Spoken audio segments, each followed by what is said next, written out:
एक बार भगवान नारायण वैकुंठलोक में सोए हुए थे।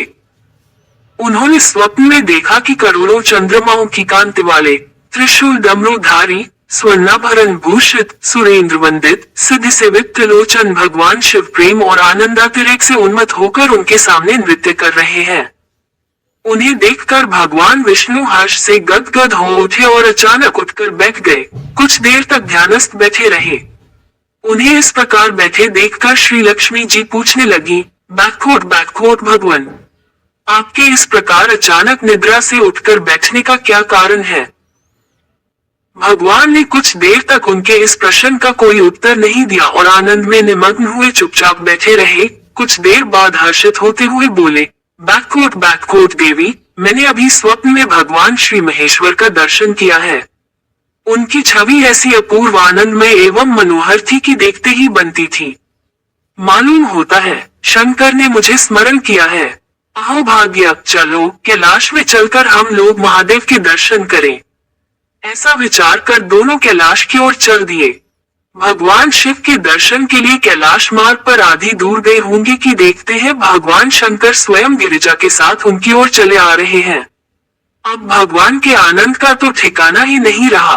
मानो घर बैठे निधि मिल गई। पास आते ही दोनों परस्पर बड़े प्रेम से मिले। ऐसा लगा मानो प्रेम और आनंद का समुद्र उमड़ पड़ा। एक दूसरे को देखकर दोनों के नेत्रों से आनंदाश्रु बहने लगे और शरीर पुलकायमान हो गया। दोनों ही एक दूसरे से लिपटे हुए कुछ देर मुकबत खड़े रहे। प्रश्नोत्तर होने पर मालूम हुआ कि शंकर जी को भी रात्रि में इसी प्रकार का स्वप्न हुआ कि मानो विष्णु भगवान को वे उसी रूप में देख रहे हैं जिस रूप में अब उनके सामने खड़े थे। दोनों के स्वप्न के वृतांत से अवगत होने के बाद दोनों एक दूसरे को अपने निवास ले जाने का आग्रह करने लगे।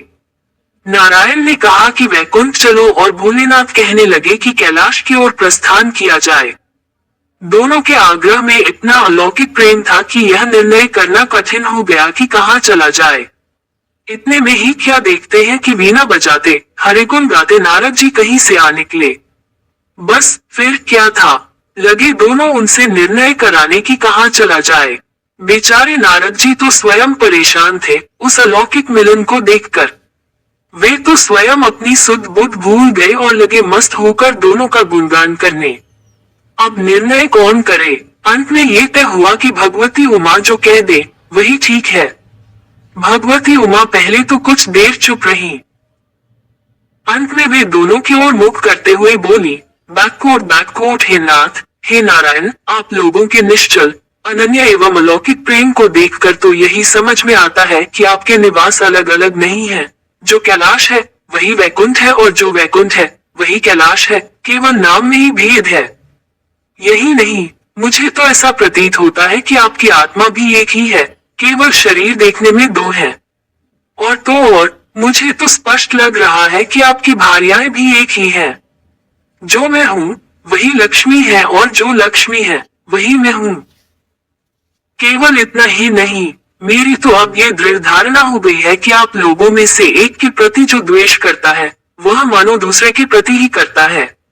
एक की जो पूजा करता है वह मानो दूसरे की भी पूजा करता है। मैं तो तय समझती हूँ कि आप दोनों में जो भेद मानता है उसका चिरकाल तक घोर पतन होता है। मैं देखती हूँ कि आप मुझे इस प्रसंग में अपना मध्यस्थ बनाकर मानो मेरी प्रवंचना कर रहे हैं, मुझे असमंजस में डाल रहे हैं, मुझे भुला रहे हैं। अब मेरी यह प्रार्थना है कि आप लोग दोनों ही अपने अपने लोक को पधारिए। श्री विष्णु यह समझे कि हम शिव रूप में वैकुंठ जा रहे हैं और महेश्वर यह माने कि हम विष्णु रूप में कैलाश गमन कर रहे हैं। इस उत्तर को सुनकर दोनों परम प्रसन्न हुए और भगवती उमा की प्रशंसा करते हुए दोनों ने एक दूसरे को प्रणाम किया और अत्यंत हर्षित होकर अपने अपने लोक को प्रस्थान किया।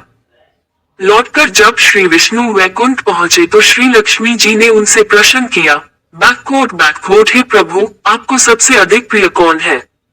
भगवान बोले, बैककोट प्रिय, मेरे प्रियतम केवल श्री शंकर हैं। देहधारियों को अपने देह की भांति वे मुझे अकारण ही प्रिय हैं। एक बार मैं और श्री शंकर दोनों पृथ्वी पर घूमने निकले। मैं अपने प्रियतम की खोज में इस आशय से निकला कि मेरी ही तरह जो अपने प्रियतम की खोज में देश देशांतर में भटक रहा होगा वही मुझे अकारण प्रिय होगा। थोड़ी देर के बाद मेरी श्री शंकर जी से भेंट हो गई।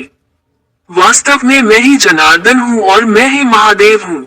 अलग अलग दो घड़ों में रखे हुए जल की भांति मुझ में और उनमें कोई अंतर नहीं है।